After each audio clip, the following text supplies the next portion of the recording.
Hi friends, technology war takes place in between two pairs of rivals. The first pair is America versus China, and the second pair is China versus India. Here you see, China is a common factor, a common country with USA, in the pair with the USA and with India as well. In this context, Chinese President Mr. Xi Jinping, while addressing Chinese people, he said, I quote, Chinese people must hold their ball firmly in their hands. अर्थात कि आने वाला समय संकट का समय होगा। America ने पहले ही ट्रेड वॉर की शुरुआत कर दी थी, अब टेक्नोलॉजी वॉर की भी शुरुआत कर दी है। इसलिए चाहे वो टेक्नोलॉजी हो चाहे एनर्जी हो, अपनी वस्तु को अपने चीज़ को पकड़ के रखिए और ध्यान रखिए इस पर। ये सचेत किया अपने देशवासियों को। और ये जो टेक्नोलॉजी की शुरुआत हुई है वो अमेरिका ने ही की है, चाइना ने नहीं। क्योंकि ये टेक्नोलॉजी वॉर की शुरुआत इसलिए किया गया कि ये सीधे सीधे राष्ट्रीय सुरक्षा से जुड़ी हुई बात है, नेशनल सिक्योरिटी से कंसर्न है। वो क्यों? आप सभी जानते हैं कि 27 जुलाई कुछ महीना पहले 2022 को चाइना ने हाइपरसोनिक मिसाइल का टेस्ट किया। अमेरिका के कान खड़े हो गए। वो इसलिए खड़े हो गए कान कि अमेरिका सोचने लगा कि ये टेक्नोलॉजी कहाँ से चाइना लाया। उसके पास तो नहीं था, सिर्फ अमेरिका के पास था। जब खोजबीन हुई तो पता चला कि अमेरिका की ही टेक्नोलॉजी जासूसी करके यहाँ से छिपा के चाइना लेकर चला गया है। अब चूँकि नेशनल सिक्योरिटी से जुड़ी हुई बात थी तो अमेरिका का चिंतित होना स्वाभाविक था। और इस परिस्थिति में ये जो मैंने कहा कि दो पेयर में वॉर है, अमेरिका और चाइना में और चाइना और इंडिया में, ये दोनों को मैं एक एक करके दोनों पर बात करूंगा। पहले मैं बात करता हूँ ये टेक्नोलॉजी वॉर जो अमेरिका और चाइना के बीच हो रहा है। इस संबंध में बहुत सारे स्टेप्स अमेरिका ने लिए। अब ये क्वेश्चन उठता है, why USA has set a stage to install Chinese planning to become technology giant. ये सारा बहुत बड़ा ये स्टेप लिया, कदम उठाया अमेरिका ने। अब ये सवाल ये उठता है, ये क्यों लिया इतना बड़ा स्टेप, टेक्नोलॉजी वॉर की क्यों शुरुआत की? वो इसलिए कि China has become consequential geo political rival as well as serious security threat to America. ये सिर्फ राइवल नहीं हुआ है जियो पॉलिटिक्स में, बल्कि एक सुरक्षा के लिए, राष्ट्रीय सुरक्षा के लिए बड़ा खतरा बन गया है चाइना। ये परिस्थिति थी। दूसरी बात, अमेरिका 1960 में अकेले अमेरिका के हाथ में पूरी दुनिया का 70% टेक्नोलॉजी हुआ करता था। वो धीरे धीरे कम होते होते चला गया है 26% पर। दूसरी ओर चाइना का बढ़ रहा है, 0% से शुरुआत हुई थी, ठीक इसी अवधि में वो पहुंच गया है 21% पर। सिर्फ 4% का फर्क दोनों में है। कहा जाता है ये अगर ऐसा ही होता रहा तो आने वाले समय में लगभग 5 या 7 साल के अंदर ही चाइना वहीं पहुंच जाएगा टेक्नोलॉजी को बनाने में, आगे बढ़ाने में, जहाँ की अमेरिका आ गई है। So China can catch up with America as regards R&D is concern, research and development is concern. ये अमेरिका को परेशानी के लिए अमेरिका का सबसे बड़ा कारण था। अब सिर्फ बोलने से तो नहीं होगा, कुछ कदम उठाने पड़ेंगे, कुछ काम करने पड़ेंगे, कुछ स्टेप्स लेने पड़ेंगे। So what steps USA has taken up to prevent, to restrict China as regards technology development is concern? इसके लिए कुछ कदम उठाए हैं अमेरिका ने, कैसे चाइना को रोका जाए। पहली बात ये कि बजट को बढ़ाया, टेक्नोलॉजी बजट को बढ़ाया। पहले 65% बजट वहाँ की सेंट्रल गवर्नमेंट अपने स्टेट गवर्नमेंट को दिया करती थी टेक्नोलॉजी डेवलप करने के लिए। अब वो कम होते होते पहुँच गया है 21% पर। नतीजा है टेक्नोलॉजी कम हो गया, अब 70% से घटते घटते 26% पर हो गया, जैसा मैंने पहले कहा। तो अब उसको बढ़ाना है और बढ़ाना शुरू किया। अब स्टेट को ज़्यादा फंड देने लगा कि आप टेक्नोलॉजी डेवलप कीजिए। एक तो पहला स्टेप्स ये किया, कदम उठाया सिक्योर करने के लिए अपने को। दूसरा ये, आप ये टेक्नोलॉजी वॉर की अहमियत ऐसे समझिए कि अमेरिका क्यों इतना चिंतित है। उसको इस संदर्भ में एक नया कानून बनाना पड़ा। कांग्रेस ने रिसेंटली अभी कुछ दिन पहले एक नया कानून बनाया है। उस कानून के अंदर में अमेरिकी प्रेसिडेंट को कांग्रेस ने कहा कि आप 52 बिलियन खर्च कर सकते हैं टेक्नोलॉजी को आगे बढ़ाने के लिए। खास करके ये जो सेमी कंडक्टर चिप्स है उसको बनाने के लिए इतना पैसा खर्चा कीजिए। और अमेरिका ने ये किया, 56 बिलियन का एक इंडस्ट्री खड़ा किया, वो भी फेडरल गवर्नमेंट के अंडर में, सेंट्रल गवर्नमेंट के अंडर में, जो इतिहास में पहली बार इतनी बड़ी इंडस्ट्री खड़ी की गई है सेंट्रल गवर्नमेंट के द्वारा। आप समझिए कितनी बड़ी अहमियत है इससे। नया कानून बनाना और सबसे बड़ी इंडस्ट्री जो इतिहास में कभी नहीं थी, अनप्रेसिडेंटेड, वो वहाँ की फेडरल गवर्नमेंट की शुरुआत कर दी, ये स्टेप्स लिया। दूसरी बात कि रेस्ट्रिक्शंस ऑन चाइनीज स्पायोनेज एक्टिविटीज़। ये चाइना जो जासूसी कर रहा था उसके, और जासूसी में भी क्या, खास करके जो मिलिट्री टेक्नोलॉजी ले जा रहा था, इसे रोकने के लिए अमेरिका ने बड़ा बड़ा कदम उठाया है। तो जासूसी को रोकने के लिए अमेरिका ने क्या कदम उठाया? पहली बात, जो चाइना की बहुत बड़ी कंपनी है हुआई, दुनिया की बहुत बड़ी कंपनी है, उस कंपनी पर रोक लगा दिया कि आप बिजनेस नहीं कर सकते अमेरिका में। वो इसलिए कि पता चला कि इस कंपनी का मालिक जो है वो, उसका नाम है रेन झेंगपी। वो पहले चाइना के मिलिट्री में ही, सेना में ही ये टेक्नोलॉजी का एक्सपर्ट हुआ करता था, टेक्नोलॉजिस्ट हुआ करता था। उसी ने इस कंपनी को खोला है। तो सीधी सी बात हो गई सेना से। दूसरी बात, इसका जो नेटवर्क था इस कंपनी का, सीधे से जुड़ा हुआ था ये चाइना के कम्युनिस्ट पार्टी के हेडक्वार्टर से और सेना के हेडक्वार्टर से। अमेरिका में बिजनेस कर रहा था। तुरंत अमेरिका ने उस कंपनी को ब्लैकलिस्ट किया और बाहर किया अमेरिका से, आप नहीं रह सकते यहाँ पर। एक बड़ा कदम उठाया उसने। दूसरी बात क्या किया? Restrictions on technology export. उसको रेस्ट्रिक्शन किया कि आप एक्सपोर्ट हर चीज़ जो कर रहे थे आज तक चाइना को, उसके लिए आपको लाइसेंस लेना पड़ेगा from the department of commerce. बिना कॉमर्स डिपार्टमेंट के लाइसेंस के कोई भी टेक्नोलॉजी अमेरिका से चाइना नहीं जाएगा। ये बड़ा कदम उन्होंने उठाया है। दूसरी बात, ये जो दूसरे किसी देश में ये सेमीकंडक्टर और चिप्स जो बनता है, वो खास करके अमेरिका के टेक्नोलॉजी से अगर वो बना हुआ है, तो उस कंट्री को, उस देश को अमेरिका ने कहा कि चाइना को कुछ भी मत देना। अपना टेक्नोलॉजी तो बंद कर ही दिया, और अमेरिका की ही टेक्नोलॉजी से दूसरे देश में जो चिप्स बना हुआ है उसके बारे में हिदायत दे दी, पॉलिटिकल प्रेशर कर दिया कि आप चाइना को कुछ भी एक्सपोर्ट मत करना। ये सारे कदम अमेरिका ने उठाए हैं। इस संदर्भ में अमेरिका ने जो 4th स्टेप्स शुरुआत की है, चौथा कदम जो उठाया है चाइना को टेक्नोलॉजी में रोकने के लिए, वो है restrictions on citizens, residents and green card holders to work with Chinese semiconductor and chips company. उन्होंने अपने लोगों को, नागरिकों को हिदायत दी है, नागरिकों के, वहाँ के रेसिडेंट को भी, ग्रीन कार्ड होल्डर को भी सख्त हिदायत दी है कि आप चाइना के सेमीकंडक्टर चिप्स कंपनी में काम नहीं करेंगे। ये रोक लगाई है। और पूरे टेक्नोलॉजी को बंद करना है अमेरिका को। अभी विशेष करके कंसंट्रेट कर रहा है ये सेमीकंडक्टर पर, चिप्स पर। Now USA is more aggressive in efforts to preserve its lead in research and development.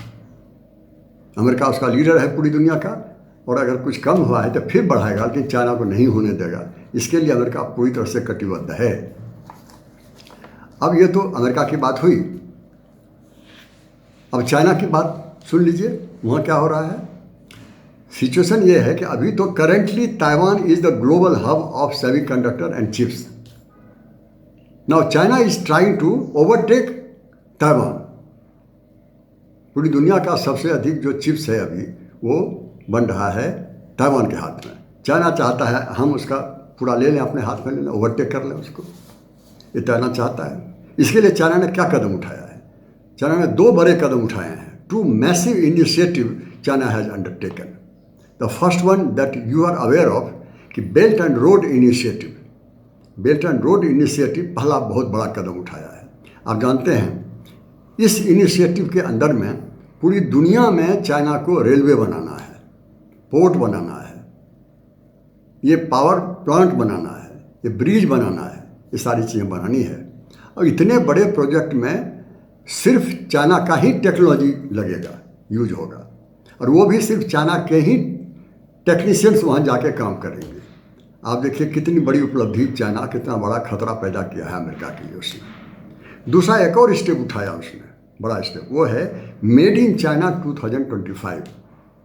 China ने एक टारगेट किया, शेड्यूल किया कि हमको बहुत सारे टेक्नोलॉजी डेवलप करने हैं, और उसमें बहुत सारा टेक्नोलॉजी डेवलप कर भी चुका है। विशेष करके ये जो बहुत सारी टेक्नोलॉजी हुई है उसमें आर्टिफिशियल इंटेलिजेंस भी है, और वॉइस एंड फेशियल रिकॉग्निशन भी है, हाइपरसोनिक टेक्नोलॉजी भी है, 5G भी है, और सेमीकंडक्टर चिप्स भी है। लेकिन दो ऐसी बड़ी उपलब्धि हुई है चाइना को जो अमेरिका के बराबर चाइना को ले जाता है, वो है space science and the key raw material of certain products. Space science में और कुछ रॉ मटेरियल जो प्रोडक्ट के लिए बहुत इंपॉर्टेंट है, जैसे इलेक्ट्रॉनिक कार हुआ, ये बहुत सारी चीज़ें, ये रॉ मटेरियल या कुछ दवाइयाँ हैं, मेडिसिन है, सब डेवलप कर लिया है चाइना ने, जो लगभग अमेरिका के बराबर पहुंच गया है। तो अमेरिका का हेडेक होना स्वाभाविक था। तो ये तो बात हुई कि ये technology war between America and China, ये बात हुई। अब मैं बात करना चाहूँगा technology war between China and India. भले इसको टेक्नोलॉजी वॉर आप ना कहें, लेकिन कंपटीशन तो है ही। India already was moving fast to overtake China in economy. Now India is moving faster in growing technology to become global hub. पहले तो दौलत में चाइना को पीछे छोड़ना चाहता था इंडिया, और कर रहा है धीरे धीरे। अब ये टेक्नोलॉजी का भी में भी इंडिया पहुंच गया है चाइना से आगे बढ़ने के लिए। अब ये खाली सपना देखने से तो नहीं होता है, इसको पूरा करने के लिए क्या कर रहा है इंडिया। तो इंडिया का जो आत्मनिर्भर भारत का जो प्रोजेक्ट है, इसमें बहुत सारी टेक्नोलॉजी बन रही है। इंडिया मेड में भी बन रहा है, DRDO जो सेना का है प्रोजेक्ट, उसमें भी हो रहा है सारी चीज़ें। ये तो हो ही रहा है। साथ ही साथ एक नई बात इंडिया के पक्ष में ये हुई कि यूरोप और अमेरिका की बहुत सारी कंपनी जो 1980 सब में गया हुआ था चाइना, और उसी कंपनी के बल पर चाइना बन पाया, इतनी बड़ी दौलत उसको हो पाई, इतना अधिक टेक्नोलॉजी उसके पास हो गया, दुनिया की दूसरी सबसे बड़ी ताकतवर देश ये हो चुका है। वो सारी कंपनी अब वहाँ पर ऊब गई है, थक गई है, परेशानी हो रही है, वहाँ से शिफ्ट करना चाहती है एशिया की तरफ, इंडिया की तरफ, या बांग्लादेश की तरफ, या कंबोडिया की तरफ, या वियतनाम की ओर, इंडोनेशिया या मलेशिया की तरफ। तो ये सारी कंपनी वहाँ से मूव करना चाहती है, बहुत तो आ भी चुकी है। अब ये सवाल उठता है कि ये कंपनी इंडिया ही आएगी और देश नहीं जाएगा, इसका क्या कारण है। तो इंडिया का सोचना ये है कि India size and demographic advancement over smaller rivals, ये डेमोग्राफी में और साइज में जितने छोटे छोटे देश हैं वो कभी भी इंडिया के सामने खड़ा नहीं हो पाएगा। इतना बड़ा मुल्क है, कहीं भी कंपनी खोल लो, इतनी बड़ी डेमोग्राफी है कि कहीं से कुछ भी यूज करो आप। ये सिर्फ इंडिया के पास है, ये छोटे देशों के पास नहीं है, इसलिए कंपनी इंडिया ही आ सकती है, ऐसा इंडिया सोच रहा है और कदम भी उठा रहा है। दूसरी बात ये हुई है, India is potential with billion people, 1 अरब से ज़्यादा पीपल लोग यहाँ पर हैं, with competitive wage and young population. मजदूरी कॉम्पिटिटिव है और यंग लोग यहाँ ज़्यादा हैं जो इंडस्ट्री में काम आएंगे। आप जानते हैं एक ज़माना था जब पॉपुलेशन एक समस्या हुआ करती थी, एक अभिशाप हुआ करता था, और वही जनसंख्या, वही पॉपुलेशन अभी वरदान बन गया है। जहाँ बड़ा कंट्री है वहाँ अधिक डेवलपमेंट हो रहा है। ये सारी बातें हुई हैं। अब इस कंपनी को ये भी पता चला है, India is making all efforts to narrow imports and export gap. आप जानते हैं इंडिया का इंपोर्ट्स बढ़ता जा रहा है, एक्सपोर्ट कम होता जा रहा है, विशेष करके चाइना के साथ। अगर 125 बिलियन डॉलर का व्यापार हो रहा है अमेरिका चाइना और इंडिया में, तो लगभग 100 बिलियन डॉलर तो सिर्फ इंपोर्ट ही आ रहा है वहाँ से। यहाँ से सिर्फ 20-25 डॉलर का जाता है एक्सपोर्ट। तो ये गैप जो लंबा हो रहा है, डेफिसिट बजट जो हुआ है, इस गैप को रोकना है। और कंपनी जानती है कि इंडिया को हमारी ज़रूरत है, क्योंकि उसको अपना सामान खुद बनाना है। अमेरिका की, ये चाइना की, ये इंडिया की खुद की ज़रूरत है। और दूसरी बात एक और है कि इंडिया को हार्डवेयर ही चाहिए, जो हार्डवेयर कंपनी वहाँ से आना चाहती है, क्योंकि सॉफ्टवेयर जो है सेक्टर इंडिया का पहले से ही डेवलप है, पूरी दुनिया में जा रही है, बहुत इंडिया की कंपनी सब जगह सॉफ्टवेयर जा रही है, इंफॉर्मेशन टेक्नोलॉजी जा रही है यहाँ से। तो हार्डवेयर की कंपनी वहाँ से आ भी रही है, आना भी चाहती है, और इंडिया को हार्डवेयर चाहिए भी, ऐसी टेक्नोलॉजी जो कि हार्डवेयर के लिए काम करे। इन सारी परिस्थितियों को देखने के लिए इंडिया को लगता है कि ये सारी चीज़ें ऐसी हैं जिस कारण से कंपनी हमारे यहाँ आएगी, आनी चाहिए। इन सारी बातों से जाहिर है कि चाइना से आने वाली कंपनी प्रभावित होगी, आकर्षित होगी और इंडिया ही आएगी। लेकिन इंडिया की सरकार खुद भी कोशिश कर रही है कि कंपनियों के साथ साथ हम खुद भी अपना चिप्स या सेमीकंडक्टर का प्रोडक्शन करें। अमेरिका ने आश्वस्त किया है कि हम आपको टेक्नोलॉजी देंगे, आप सेमीकंडक्टर की इंडस्ट्री तैयार कीजिए, वहीं बनाइए। इंडिया ने 10 to 20 बिलियन डॉलर अप्रूव करके रखा भी है और इस काम को आगे बढ़ा रहा है। तीसरी बात एक और है, वो है कि ये सप्लाई चेन भी इंडिया बड़ी तेज़ी से तैयार कर रहा है। बड़े बड़े हाईवे बन रहे हैं, ब्रिज बन रहा है, फ्लाईओवर बन रहे हैं। ये सप्लाई चेन जहाँ तक है इलेक्ट्रिसिटी का, उसके लिए पावर प्लांट्स बन रहे हैं, रेलवे को आगे बढ़ाया जा रहा है, पोर्ट्स बन रहा है। ये सारी चीज़ें हो रही हैं और इंडिया को आगे बढ़ना है, ये इंडिया की प्लानिंग है। लेकिन आज के डेट में चाइना पूरी दुनिया का अकेले 25% सप्लायर है टेक्नोलॉजी का या टेक्नोलॉजी से बड़े हुए सामानों का। इंडिया की कोशिश है कि 2030 तक हम कम से कम हम 15% हम सप्लायर बन सकें। अगर इंडिया भी 15% सप्लायर बन जाता है टेक्नोलॉजी का, ये बहुत बड़ी जीत होगी। ये 15% चाइना से ही कट के आएगा। Then India can hope itself to be the global hub of technology, ये हो सकता है। इन बातों के साथ अब मैं एनालिसिस करूँगा। एनालिसिस का पहला पॉइंट ये है कि हाइपरसोनिक मिसाइल चाइना में बनने के कारण सिर्फ अमेरिका के लिए नेशनल सिक्योरिटी का थ्रेट नहीं है, राष्ट्रीय सुरक्षा पर खतरे की बात नहीं है, बल्कि इंडिया के लिए भी उतना ही है या बल्कि ज़्यादा भी है, क्योंकि इंडिया के पास ये हाइपरसोनिक मिसाइल का टेक्नोलॉजी नहीं है। तो इस तरह से बैलेंस ऑफ पावर अगर इम्बैलेंस हो जाता है तो राष्ट्रीय खतरे बढ़ जाते हैं, राष्ट्रीय सुरक्षा के खतरे बढ़ जाते हैं। तो इंडिया कोशिश में है कि हम भी टेक्नोलॉजी में चाइना के बराबर बने। दूसरी बात, चाइना इंडिया का टांग पीछे खींचने में नहीं चूक रहा है, कर ही रहा है। 1962 से लेकर के आज तक वो बॉर्डर पर, सीमा पर किसी तरह का दबाव देता रहता है, आज भी है, ताकि इंडिया अधिक से अधिक नॉन प्रोडक्टिव एक्सपेंडिचर करता रहे, सेना पर खर्चा बढ़ता रहे, ये डिफेंस एक्सपेंडिचर बढ़ाता रहे, जहाँ से कोई इनकम नहीं होता, सिर्फ खर्च होता है। और सारे पैसे खर्च अगर नॉन प्रोडक्टिव एक्सपेंडिचर हो जाएगा तो विकास के लिए पैसे तो रहेंगे नहीं और इंडिया आगे बढ़ेगा नहीं। इस तरह के निगेटिव सपने चाइना देख रहा है, लेकिन ये सपने तो पुराने हैं चाइना के, फिर भी इंडिया तो आगे ही बढ़ता जा रहा है। ये दो बात हुई। तीसरी बात ये है कि America has been known as the home of technology, और किसी कारण से अमेरिका पीछे जा रहा है। अभी पूरी कोशिश कर रहा है कि इंडिया फिर से आगे बढ़े। USA is doing everything to continue its lead in the technology, global lead in the technology. कोशिश कर रहा है कि दुनिया में फिर से हम वैसे ही बन जाएं, टेक्नोलॉजी पूरी दुनिया का अपने हाथ पर रखें। और ये तो ठीक है अपनी जगह पर, लेकिन चाइना को भी अंडररेट करना गलत होगा। कभी भी एडवर्सरी को गलत ना समझें, अगर समझेंगे तो आप परेशानी में पड़ेंगे। ये पुरानी कहावत है। अगर चाइना यहाँ तक पहुँच सकता है, जीरो से लेकर यहाँ तक पहुँच सकता है, तो चाइना को और बहुत अधिक समय नहीं लगेगा, जबकि इंडिया तो छोड़िए अमेरिका को भी पीछे छोड़ देगा।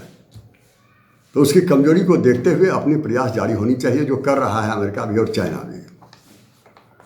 दूसरी एक और बात है कि ये जो टेक्नोलॉजी वॉर हो रहा है चाइना और अमेरिका के बीच में, this is an advantage to India.